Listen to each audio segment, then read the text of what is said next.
受到疫情影响已经让4档无举办的法国巴黎航空展今年恢复举办，展开幕，展出加油卖当食电的飞行机还有空中的客停车，听讲有机会伫明年的巴黎奥运来使用。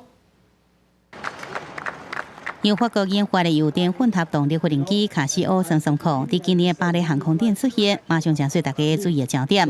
以超时代真美国的造型，更加是经由科学原理所设计。What you want to do is to optimize, the aerodynamics. As I said before, you get here 50% more efficiency with the aerodynamics that we have developed.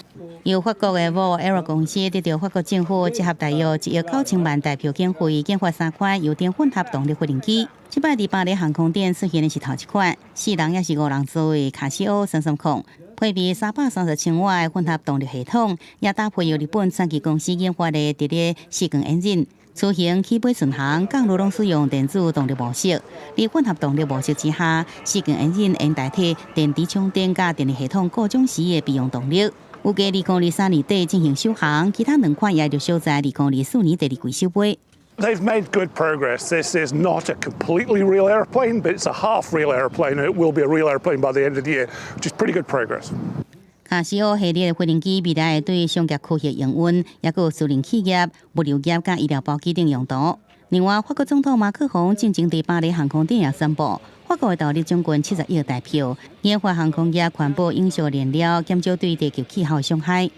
Et donc la France est en train de se mettre, et nous serons en capacité, dès les prochaines années, mais on sera au rendez-vous de 2027-2030, de produire des carburants durables sur notre sol. Et donc d'être au rendez-vous de la souveraineté, de l'industrialisation, de la décarbonation, comme je vous le disais. 另外，外界也相当关心注意的空中客停车，这摆也出现在巴黎航空展。这款由德国甲法国合作生产的2人座空中客停车 ，Velocity 预计明年巴黎奥运期间就会正式来使用，加入对奥运选手村到巴黎机场中间的运输工作。而美国所研发的空中客停车也陆续加入竞争行列。公视新闻郑元庆编译。来看有。